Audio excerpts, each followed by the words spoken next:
आज तक रेडियो पर आप तीन ताल सुन रहे हैं ताऊ, बाबा और सरदार के साथ। और अब चीतों पर बात करनी है, जिनकी बड़ी चर्चा रही सब। चीते। हाँ, 8,000 किलोमीटर दूर है वो देश नामीबिया, जहाँ से 8 चीते लाए गए और मध्य प्रदेश के कुनो नेशनल पार्क में उनको रखा गया है। उसकी तस्वीरें देखी आपने, जो तस्वीरें आई हैं? अरे चीते जैसी थे। हाँ। मैं बिल्कुल चकित हूँ तब से, ऐसा हमने क्यों किया।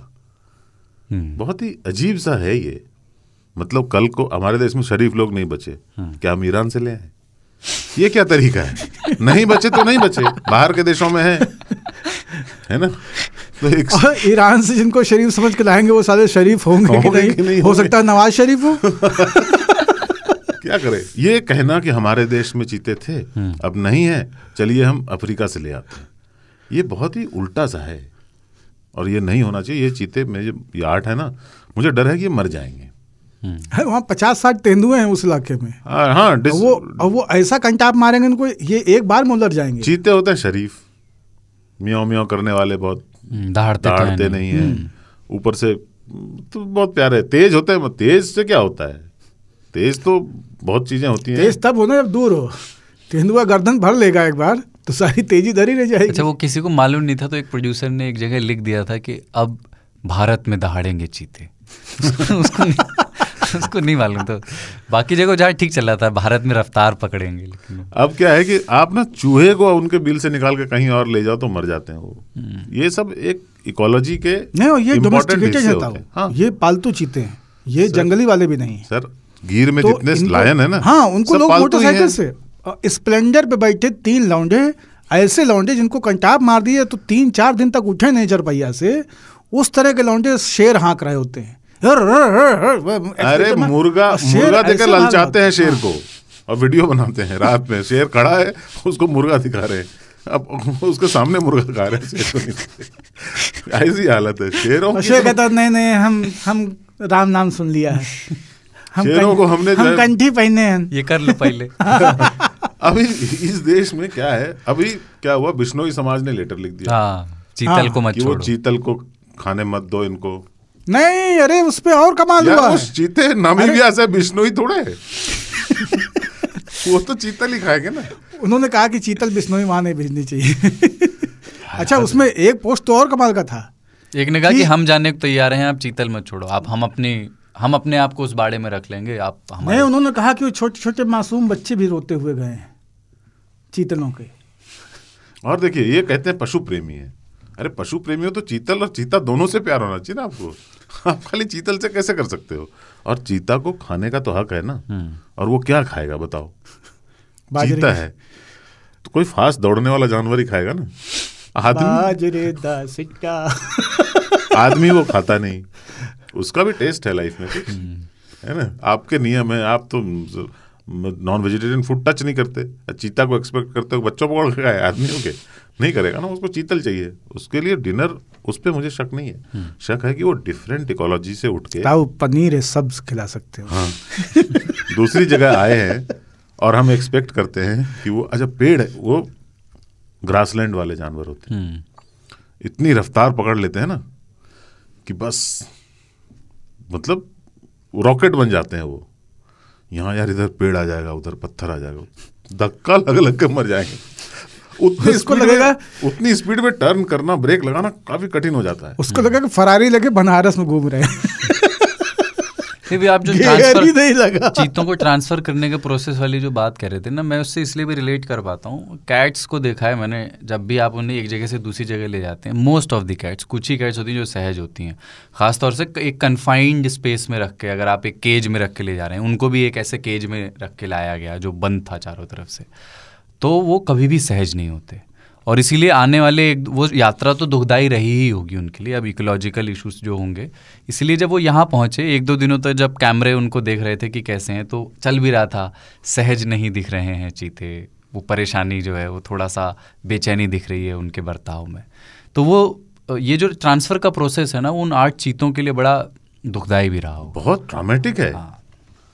जो जंगल में खुला घूमने वाला जानवर है, उसको आपने कॉलर पहना के एक बक्से में रख दिया, उसमें छेद हैं छोटे छोटे, और उसको आप एरोप्लेन में बिठा के ले आए, मैं तो 4 महीने बाद अचानक से कहेंगे उनका ले आओ उनका, कहें कॉलर से सिग्नल नहीं आ रहा और आप ना इनके नाम अच्छे अच्छे रख देंगे, खाना भी उनको दे देंगे, पर क्या होता है, एक तो दिल टूट जाता है, हार्ट ब्रेक होता है एनिमल्स को, दिल टूट जाता है उनका, ठीक है। और एकदम नए माहौल में कूनो नेशनल पार्क में आप ले आए हो मध्य प्रदेश में, अब वो किधर जाएं, रेंज टेरिटोरियल होता है ना, वो जो रेंज है वो जंगल है बाय द वे, वहाँ पहले ही आज से कई साल पहले लायंस को लाना था, मुख्यमंत्री थे नरेंद्र मोदी, उन्होंने नहीं दिया, सुप्रीम कोर्ट तक ने बोला कि यार इनको शेर थोड़े दे दो, बहुत ज़्यादा शेर है तुम्हारे यहाँ, उन्होंने नहीं दिया था, वो जगह खाली कर दी, वो जंगल है, किसी की तो टेरिटरी होगी, जिसकी भी टेरिटरी होगी वो इनके साथ क्या करेगा, लखलबग्घा, तेंदुआ, भेड़िया, बल्कि काफ़ी अदावत होती है जितने भी लार्ज कैट फैमिलीज हैं ना, ये सिंस वो उनमें प्रतिस्पर्धा होती है शिकार को लेकर के, वो एक दूसरे का मांस नहीं खाते हैं पर एक दूसरे को मौका पाते ही मार देना चाहते हैं। नहीं, मार देते हैं, हाँ। चाहते नहीं हैं, टेरिटरी में तुम यहाँ रहोगे तो मेरे खेत में तुम फसल काटोगे, हाँ, वही, ये मेरी टेरिटरी है, इस टेरिटरी में आने वाले जीव मेरा भोजन है, उसमें आपकी हिस्सेदारी नहीं चलेगी, और वो अपने पश्च भाग से श्रावित करके उसको चिन्हित करते चलते हैं, अपनी बाउंड्री बनाते चलते हैं, स्प्रे करते हैं। वैसे 700 कुत्तों को ना वैक्सीन लगाई गई है ताकि वो वायरस कुत्तों के जरिए पहुंच ना जाए चीतों तक, ये भी एक खबर है, उनको उस तरह के वायरसेस जो भी पोटेंशियल, इलाके के 700 कुत्तों इलाके के 700 कुत्तों को, यार अपने इलाके में कुत्ता शेर होता है, नंबर 1, नंबर 2 दूसरे के इलाके में शेर कुत्ता होता है और 701वें कुत्ते का क्या होगा चूहा एक छोटा जीव है ना, वो भी विष्ठा करता रहता है यहाँ वहाँ, चूहा एक स्तनधारी प्राणी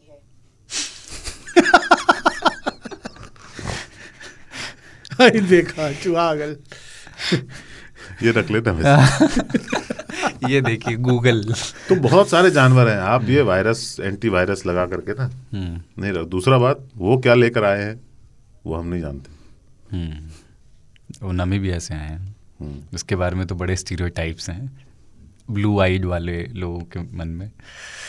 अच्छा, ये एक मैं ना एक इस तरह के पोस्ट देख रहा था, पता नहीं आप लोगों ने देखे नहीं है, सोशल मीडिया पे इस तरह के पोस्ट थे सरकार समर्थकों के, उन्होंने कहा कि मैं प्रधानमंत्री का हर मामले में साथ देता हूँ, पर मुझे चीतों के यहाँ आगमन से बहुत खुशी नहीं है, क्योंकि ऐसे समय में जो हमारे यहाँ लंपी स्किन डिसीज़ फैली हुई है और गौ माता मर रही है, तब हम खर्च करके चीतों को ला रहे हैं।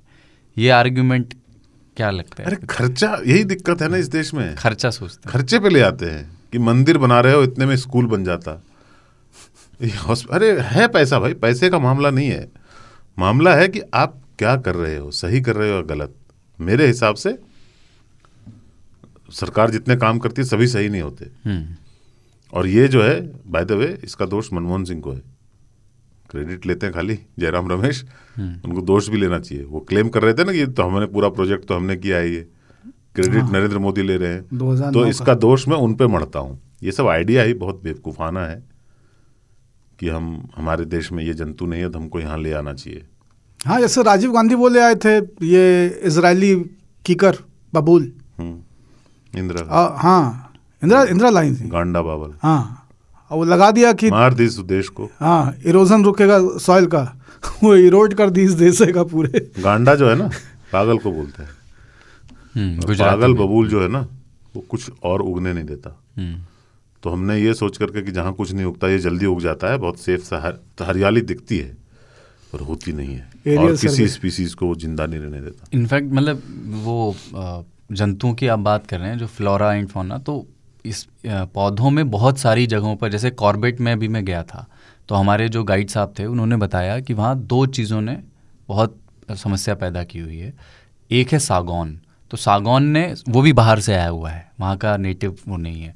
सागौन ने उस समय यहाँ की आर्थिकी को तो बहुत मजबूत किया है ना, बड़ा पैसा उससे आया, टिम्बर काट के उसको डाल देते थे नदी में अंग्रेज़ और वो काट गोदाम में उठा लेते थे।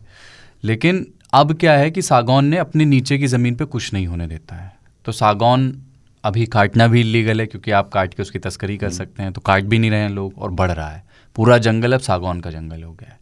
ऐसे ही एक झाड़ी जैसी एक बेल होती है जिसपे ऑरेंज कलर के फूल होते हैं, प्लेसेंटा बोलते हैं उसको, महक भी होती है उसमें। तो बोले कि ये भी लगाई और ये भी ऐसे अपने आप फैल गई, और अब ये बीमारी है। इसने हमारे जो नेटिव पेड़ यहाँ के जो होते थे, जो फल और फूल आते थे, जिनके नीचे ऑरेंज फूल की अमरबेल है? नहीं, प्लेसेंटा, पता नहीं हिंदी में क्या कहते हैं, भारतीय नहीं है वो। तो जो भारतीय फल फूल वाले जो वृक्ष होते थे, ऐसा उनका ये कहना था कि वो जानवरों के लिए भी यूजफुल होते थे, कि एक तो वो उससे गिरने वाले फल फूल खा सकते थे, हिरन और जो शाकाहारी। कांग्रेस ग्रास ऐसे ही बाहर से लाई गई थी। हाँ, और कांग्रेस ग्रास के पॉलन से जो है सबसे ज्यादा ब्रोंकाइटिस के मामले हैं। और उसके नीचे भी वो शरण लेते हैं अंधेरे में, लेकिन सागौन के नीचे कोई शरण नहीं ले सकते हैं। उसके पत्ते इस तरह से नहीं होते कि आप वहाँ बैठ करके कोई जानवर सुकून में बैठ सके। नहीं, उसके नीचे शरण ले सकते हैं कि बारिश हो रही हो तो, अदरवाइज नहीं लेना चाहिए। तो ये है, ये सिर्फ जंतुओं के एयरपोर्ट पे किसी दूसरे देश से ये नजर रहती है, सोना ले आओ, ड्रग्स ले आओ, चलता है। ये हमेशा डर बना रहता है कि कोई ग्रीन पौधा ना ले आए, कोई छोटा जानवर ना ले आए। ये हमेशा नजर रहती है उनकी। और तस्कर होते हैं। आप किसी देश में चले जाओ, वहाँ पे कोई अच्छा फूल लगा, आप उसको नहीं ला सकते भारत। फल नहीं लाने देते हैं। फ्रूट इंपोर्ट की एक विधि होती है। आप कहीं से कोई फल ले आएंगे, उस फल में कोई बीज होगा, वो यहाँ आएगा तो क्या होगा उसका, ये लोग नहीं जानते। ये जो ट्रांसप्लांटेशन होती है ना, ट्रांसलोकेशन चीज़ों की, वो ठीक नहीं होता है। सब जगह पे सब चीज़ नहीं लगाना चाहिए। वो गांडा बावल ने जो है देश में बहुत नुकसान पहुंचाया है।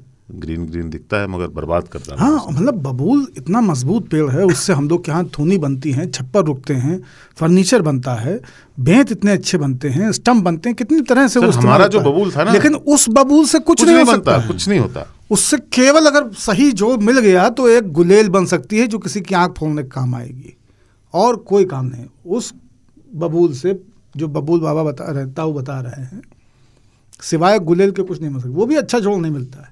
अकेला सुर्रा, कांटे, पत्ती, झाड़, ना उसके पीछे बैठ के आदमी निपट सकता है, ना बकरी वहमा पत्ती खाए सकत ही, ना वही का काट सकत हो, क्योंकि उसकी जड़ तक आप पहुंच नहीं पाएंगे। आप भैया 12 फीट की कुल्हाड़ी लेके थोड़ी चलोगे। और क्या होता है, देखो चीता में आप टीवी खरीद लो, एक बढ़िया सा डिस्कवरी में आता है चीता। चीता है, ठीक है, बहुत बढ़िया देखने में लगता है। कितने लोग कूनो जाएंगे, कितने लोगों को देखने को मिलेगा, ठीक है। और इतना शौक है तो नामीबिया ही चले जाओ, चीता ही देखना है ना।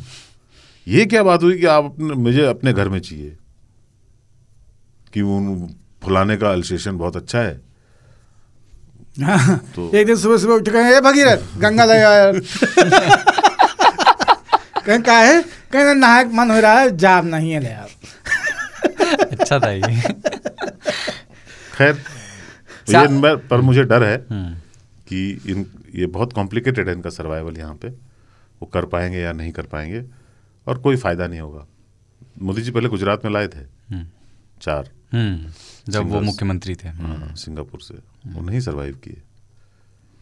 अच्छा, आप लोगों के वैसे कैट फैमिली में ऐसा कोई एक फेवरेट एनिमल है कैट फैमिली का? जैसे मेरा तो कैट ही है, वो छोटा पैकेट। नहीं, टाइगर मुझे पसंद है।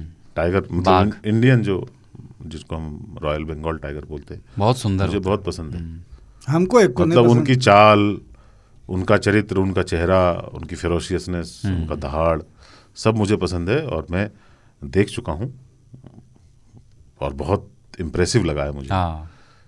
उनका मतलब रॉयल्टी लगते हैं वो। बट अगर नहीं होते इंडिया में तो कहीं और जाके देखते। हमको केवल वो दाढ़ी वाला, गर्दन भरी बालों वाली लायन, जो लायन है वो पसंद है। देख के लगता है कोनो बाबा सामने से आ रहे हैं, और पहने भी रहता है गेरुआ।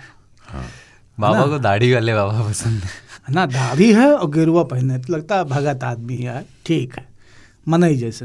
हालांकि जो काम नहीं करता कुछ भी, जो उसकी मेहरारू होती है ना, आलसी होते हैं, वो बड़ी मुंडिन लगती है। लगता है कि इनके एक ठे कपड़ा पहना की जरूरत है। शिकार भी मेहरारू करती है। हाँ, शिकार मेहरारू करती है, मतलब मुंडा ही लगती है। ये सिर्फ खाते हैं बैठ ना, क्योंकि 2 गोल गोल कान निकले रहा तो बाकी देह में कुछ पता नहीं चला था शेरनी के, है ना।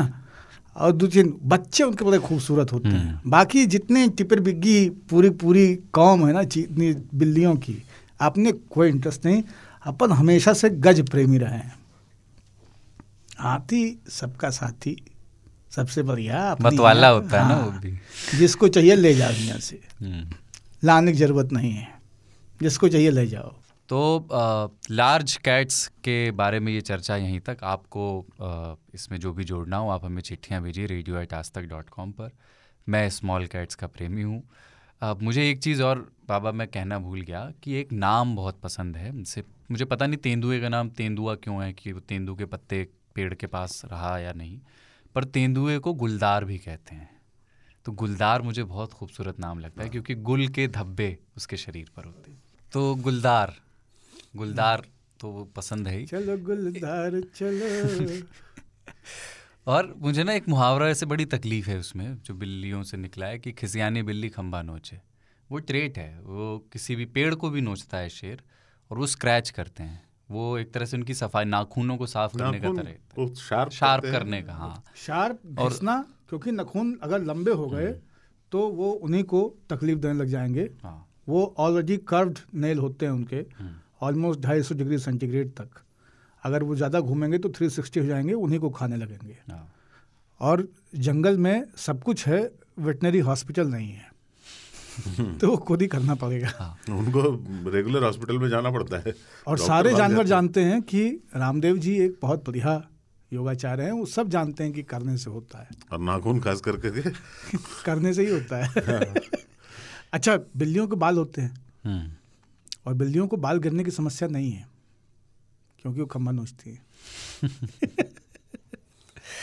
वो यूं नहीं करती अपने नाखून को। हाँ, लेकिन ऊर्जा तो पैदा कर ही लेते हैं। हाँ। गर्मी खंबा क्या होता है कि खिसियानी बिल्लियां मजबूर हो ना तो पौवा भी नोचती है। सबके लिए खंबा बहुत अफोर्ड नहीं कर सकते। ठीक है, एक ब्रेक ले रहे हैं और उसके बाद है 3 तालियों की चिट्ठियां।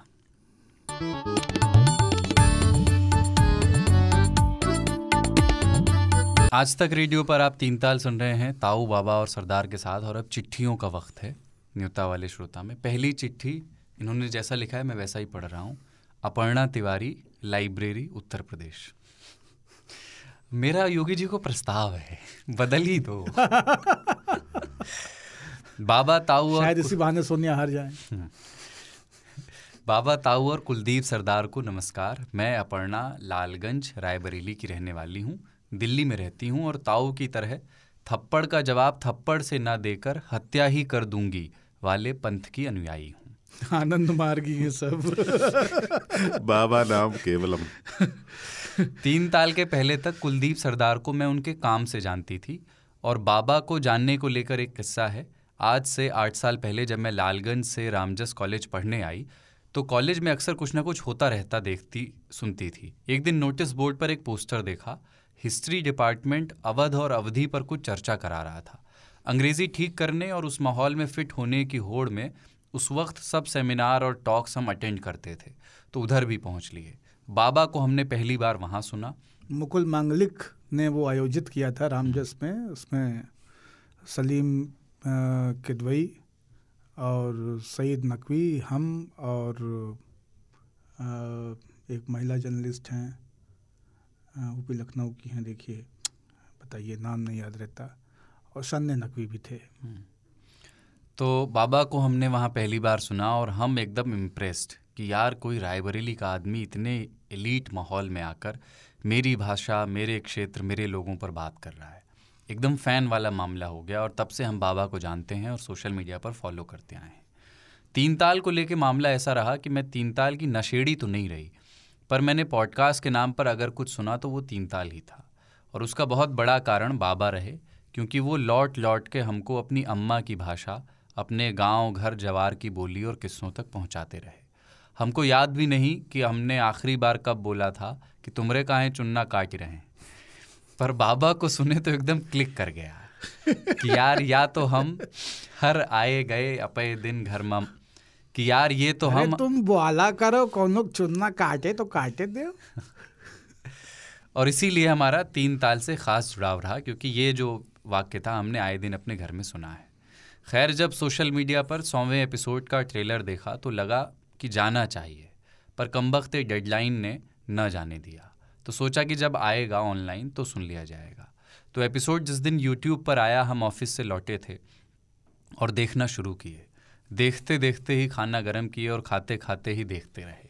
अगर हमको ठीक से याद है तो घड़ी पर एक बार नज़र पड़ी थी और 9 बजे थे। और जब हम अपने बाबा की श्राद्ध का खाना खा रहे थे और पाणिनी बाबा की मन्ना पेड़ा और तेरही, उसी वक्त पाणिनी बाबा मन्ना पेड़ा और तेरही भोज की कहानी सुना रहे थे। खा के थाली किनारे कर दी गई। बाबा, ताऊ और सरदार की ज्ञान गंगा बहती रही और हम गोते लगाते रहे। रात 10:40 पर भाई का फ़ोन आया तो ज्ञान गंगा में विघ्न पड़ा और लगा कि घर में कुछ अजीब सी महक आ रही है। बात करते करते किचन में पहुंचे तो पता चला कि गैस का बड़ा बर्नर पिछले 1 घंटे 40 मिनट या उससे भी ज़्यादा से सिम पर खुला रह गया था। बेसिकली मैं अपने अनु मलिक उर्फ आग लगा दिया मूवमेंट से बस कुछ ही मिनट दूर थी। और ये फ़ोन ना आता तो किसी की कदुआ पूड़ी और चटनी का जुगाड़ हो जाता। और क्या पता बिजार खबर में किसी दिन पढ़ा जा रहा होता कि सिलेंडर से लगी घर में आग, उस दौरान युवती सुन रही थी 3 ताल। हालांकि गनीमत है कि ऐसा कुछ नहीं हुआ और हम सही सलामत बच गए। और इसलिए लगा कि 100वें एपिसोड में मेरे हिस्से की उपस्थिति चिट्ठी के बहाने ही सही पर दर्ज करा दी जाती। बाकी बातें कभी दूसरी चिट्ठी में। 3 ताल की रौनक ऐसे ही बनी रहे। जय हो। और बाबा, इसीलिए हम कहते हैं कि 3 ताल किचन में सुना कीजिए। कई बार हम कहे हैं 3 ताल सुनने की सही जगह किचन है। फ़ोन को किचन में चार्जिंग पे लगाइए, 3 ताल चालू कर दीजिए और कान में टुनटुनवा पहन के अपना घर भर में घूम घूम के सुनते रहिए। लेकिन फ़ोन देखने के लिए आप कि बीच बीच में व्हाट्सएप पे क्या आया है वापस आते रहेंगे। आखिरी लाइन है, और बाबा, मन्ना के पेड़ा बढ़िया तो होती हैं, लेकिन बगल के जिला फतेहपुर में मलवा के मोहन पेड़ा और शानदार होते। बहुत खाए हैं हम, और ताऊ हमारे लिए हर बार लेके आते हैं। ये जब भी उधर से लौटते हैं तो ताऊ 1 डिब्बा 2 डिब्बा उधर से बांधे लाते हैं और कुलदीपों को हम खवाएं। हाँ। अपर्णा तिवारी, निवासी तहसील लालगंज, जिला लाइब्रेरी, पिन कोड 229206। वाह, बड़ी सुंदर और बड़ी मजाहिया तरह की चिट्ठी। बहुत बढ़िया। नहीं, बच्ची सुरक्षित रहा तू। हाँ, खुल जा सिम और सिम पर खुला छोड़ देना। बहुत गड़बड़ है। संजय बिष्ट की नवेदा से चिट्ठी, नवेदा ही लिखा है इन्होंने। ताऊ बाबा सरदार को जय हो जय हो जय हो। बलिया के बागी अंकित द्विवेदी ने एक दिन मेरा मोबाइल फ़ोन लिया, गूगल पॉडकास्ट डाउनलोड किया और 3 ताल पकड़ा दिया। तब से लेकर अब तक मैं लगातार सुन रहा हूँ। जब जब सुनता हूँ तो लगता है कि ज्ञान की दुनिया में मैं कितना छोटा प्यादा हूँ। आज से 100-200 साल बाद बाबा को लोग एंशियंट गूगल कहेंगे, ताऊ को एंशियंट विटी और सरदार को एंशियंट मीडिएटर। आप तीनों के अंदाज का मुरीद हूँ। मेरा नाम संजय बिष्ट है, पहाड़ों से हूँ, लेकिन रोज़ी रोटी के लिए दिल्ली, गाज़ियाबाद, नवेदा में बसा हूँ। 2002 में जब यहाँ आया था तो लगता था कि पहाड़ों को भूल नहीं पाऊँगा, लेकिन अब इतने साल हो गए हैं कि दिल्ली, गाज़ियाबाद, नोएडा से भी दिल लगी हो गई है। शायद इसे ही एक शहर का आपके आत्मा के अंदर धंस जाना कहते होंगे। मैदानों में आया हर पहाड़ी यही सोचता है कि वो एक दिन अपने पहाड़ वापस लौट जाएगा, लेकिन लौटते सिर्फ 2% ही हैं। मैं भी उन 98% पहाड़ियों जैसा हो गया हूँ। आप तीनों की बातों के बिंब मैदानों के होते हैं, लेकिन मैं इन बिंबों को अपने पहाड़ों से जोड़ लेता हूँ और कल्पना करता हूँ कि सुख भले ही एक ना हो, लेकिन दुख एक जैसे होते हैं। मैं मीडिया में हूँ। मीडिया वालों को लगता था कि न उनसे अच्छा कोई लिख सकता है, न पढ़ सकता है, लेकिन इस भुलावे को सोशल मीडिया बहुत पहले ही खंड खंड कर चुका है। और अब 3 ताल के श्रोताओं की चिट्ठियाँ उस सोच के भग्नावशेषों पर रोड रोलर चला रही हैं। 101वें एपिसोड में आपने पंक्चुअलिटी की बात की थी। इससे जुड़ा एक किस्सा मुझे याद आ रहा है। मेरे कॉलेज के दिनों की बात है। मैं तब भी समय का पाबंद था और आज भी, लेकिन मेरा एक जिगरी दोस्त लेट लतीफ़ी का ताजमहल था। एक बार एक टूर पे जाना था तो मैं सुबह सुबह उसके घर पहुंचा, लेकिन वो सो रहा था। मैं उस दिन उसे कूट कर ही उसके कमरे से बाहर निकला। हालांकि दोस्ती बरकरार रही। मेरा ये दोस्त लेट लतीफ़ी के लिए इतना बदनाम था कि सभी लोग कहते थे कि ज़िंदगी में कुछ कर नहीं पाएगा, एक दिन बर्बाद हो जाएगा। लेकिन आज 2 दशक से भी ज़्यादा का समय हो गया है, वो हमारे ग्रुप में सबसे अव्वल निकला और आज हम सब लोगों से कई प्रकाश वर्ष आगे है। यानी आप कह सकते हैं कि the ant and the grass hopper वाली कहानी मेरी ज़िंदगी से भी गुजरी है। कुछ एपिसोड पहले आपने नंगेपन पर भी बात की थी, इससे जुड़ा भी एक किस्सा सुना देता हूँ। कॉलेज के दिनों में एनएसएस के कैंप लगते थे। एनएसएस के एक कैंप में एक लड़का ऐसा भी था जो हर रात नंगा हो जाता था और सिर पर एक कपड़ा लपेट लेता था जिससे कोई उसे पहचान ना पाए। ऐसा करने के बाद वो पूरे कैंप के अंदर दौड़ लगाता था और मुंह से ज़ोरदार आवाज़ निकालता था और फिर गायब हो जाता था। ये देखकर सब लड़कों को भी मज़ा आता था। पहले कुछ दिनों तक तो पता ही नहीं लगा कि सिर ढका हुआ और बदन से नंगा ये लड़का कौन है, लेकिन वो फिल्म तो थी नहीं, थी तो असल ज़िंदगी। भेद खुलना ही था, भेद खुला और नंगा लड़का पकड़ा गया। बहरहाल आज वो लड़का एक बड़ी पार्टी का सम्मानित लीडर बन गया है। सही जगह गया है। हाँ। सही जगह गया है। शुरू से रहें। पत्र लंबा हो गया है, इसके लिए माफ़ी भी मांगता हूँ, क्योंकि मीडिया से जुड़े होने के नाते मुझे स्पेस के महत्व का एहसास है।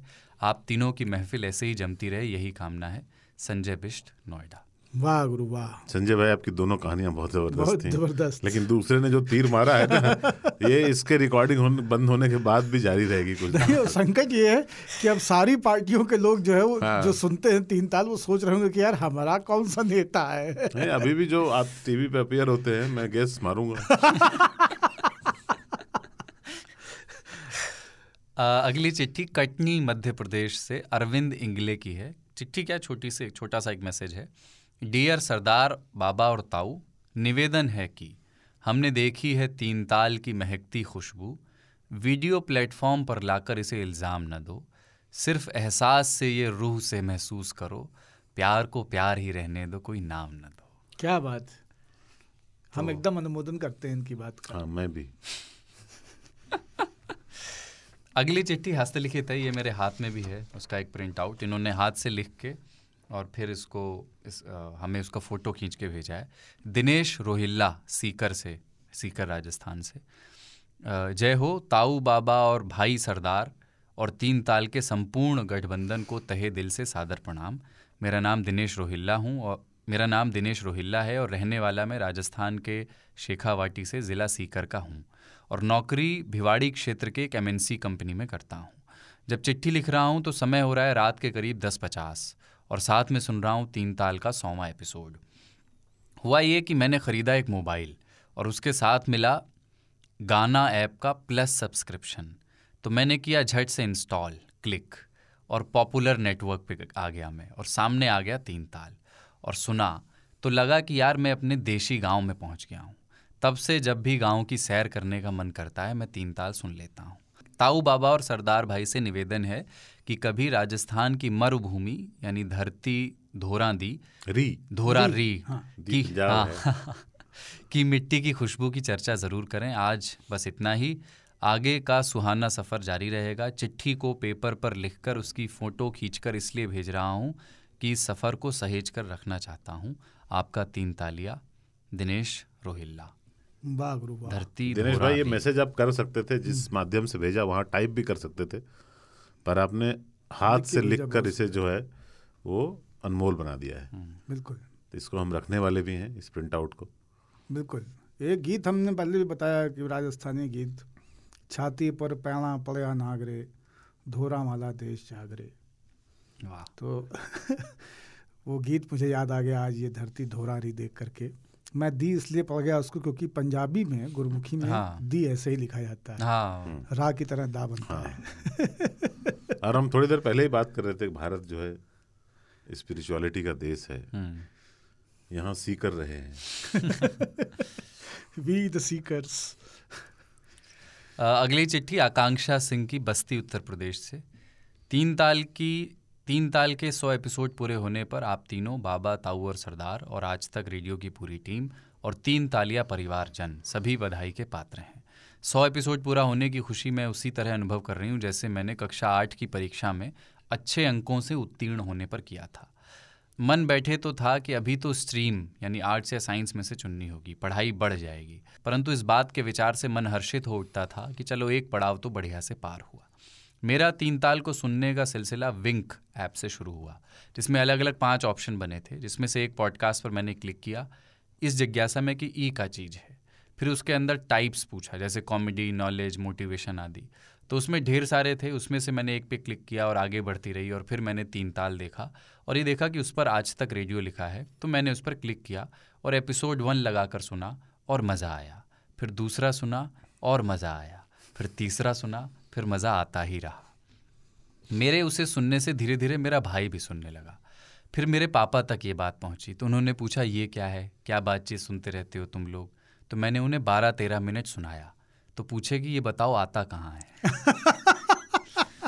कहाँ से लाया? आगे संवाद है। संवाद जैसे उन्होंने लिखा है, मैं आज तक रेडियो, पापा डाउनलोड करो मेरे में। मैंने डाउनलोड किया आज तक रेडियो, उसमें एक सर्च करके निकाला। एक दिन एक एपिसोड पूरा सुनने के बाद उन्होंने मुझे बुलाया और पूछा कि ये बताओ, ये जो ताऊ हैं ये हरियाणा से हैं क्या? मैं, नहीं पापा, वो झारखंड से हैं। पापा, अच्छा, और ये बाबा जो हैं ये पंडित हैं क्या? मैं, हाँ शायद। पापा, और जो सरदार हैं वो पंजाबी हैं क्या? नहीं पापा, वो तो उत्तर प्रदेश से हैं, और बाबा भी। पापा, तीनों लोगों का नाम उनके ताल से नहीं मिलता है, इसीलिए शायद कार्यक्रम का नाम 3 ताल है। मैं, हो सकता है। अब वे मुझसे पहले ही 3 ताल सुन लेते हैं और फिर मुझे बताते हैं कि आज ताऊ ने ये बोला, बाबा ने ये बोला, और उनकी मुझे ये बात अच्छी लगी। फला आदमी की चिट्ठी बहुत प्यारी थी आदि। और एक दिन मेरी चिट्ठी सुनकर वो बहुत खुश हुए, उसको रिकॉर्ड करके अपने दोस्त लोग को भी सुना करके आए थे। मेरे पापा की उम्र बीते मई में 45 साल की हो गई है और मेरी 19 की, और मेरे भाई की 16 साल की। तो एक क्रिकेट, दूसरा कार्टून शो और तीसरा 3 ताल के अलावा किसी भी चीज़ में मैं, पापा और मेरे भाई मतैक नहीं हैं। कभी उन दोनों की ताल एक दूसरे से नहीं मिलती और कभी मेरी उन दोनों से नहीं मिलती। 3 ताल ने हमारी 2 पीढ़ियों को एक मत किया है। आप लोग ऐसे ही मुद्दों और विषयों पर गहन चर्चा करते रहिए, हमें पुलकित करते रहिए, स्वयं स्वस्थ रहिए, मस्त रहिए। आप सभी को जय हो। आकांक्षा सिंह। जय हो, जय हो आकांक्षा। आपने पहले पत्र लिखा है और इस बार तो गजबे कर दिया। बहुत सुंदर। वो जो संवाद लिखा है ना, एकदम अद्भुत। और मतलब कितना अनुशासित और एकदम प्रत्यक्ष संवाद है। वो इनके घर में भी एक 3 ताल चल रहा है। हाँ बिल्कुल, 3 लोग हैं। हाँ, 3 लोग हैं। 16, 19, 45। मताई की भी नहीं है। हाँ, अलग अलग जनरेशन अलग अलग तो नहीं, इन दोनों का तो एक ही जनरेशन है, पर फिर भी तीनों अलग अलग रुचि के लोग हैं। वाह, लिखते रहिए आकांक्षा जी। बिल्कुल। अगली चिट्ठी प्रदीप कुमार की थोड़ा पहले आ गई थी, 100वें एपिसोड के लिए उस समय हम शामिल नहीं कर पाए। सबसे पहले सभी 3 तालियों को 100वें एपिसोड के लिए बधाइयाँ, जय हो। जब भी मैं आप लोगों को सुन रहा होता हूँ, प्रयागराज के संगम जैसा अनुभव होता है। बाबा गंगा की तरह पवित्र, उदारवादी, निरंतर प्रवाह में रहते हैं, इसलिए आपके मित्र आपको बोले हैं कि तू हमार माई हो। ताऊ, आप यमुना की तरह प्रलयंकारी होते हैं। अरे हम उतने ही पवित्र हैं जितनी गंगा पवित्र है प्रयाग में। ताऊ, आप यमुना की तरह प्रलयंकारी होते हैं, लेकिन असल में तो हरि चरण को स्पर्श करके यमुना को भी शांत हो जाना है। एक एपिसोड में आपने बोला था कि नास्तिक वही हो सकता है जिसने ईश्वर को समझ लिया हो। इन सब के बीच में कुलदीप भाई के क्या कहने, बिना इनके संगम की कल्पना नहीं कर सकते। बस ऐसे ही हर शनिवार कुंभ का पर्व मनाते रहें, हम लोग गोते लगाते रहें। जय हो, जय हो, जय हो, जय हो, जय हो। पूरा प्रयागराज करवा दिया आज। अभिषेक शाही का एक छोटा सा कमेंट हमें व्हाट्सएप पे मिला। उन्होंने लिखा है कि 3 ताल में ही पहली बार मैंने अजीज़ मियाँ का नाम सुना, और इतनी बार सुना कि फिर यूट्यूब पर एक वीडियो देख ही डाला, और फिर समझ में आया कि बाबा और ताऊ अजीज़ मियाँ को इतना पसंद क्यों करते हैं। अजीज़ मियाँ शक्ल से बाबा और ताऊ के क्लीन शेव वाले मिश्रण हैं।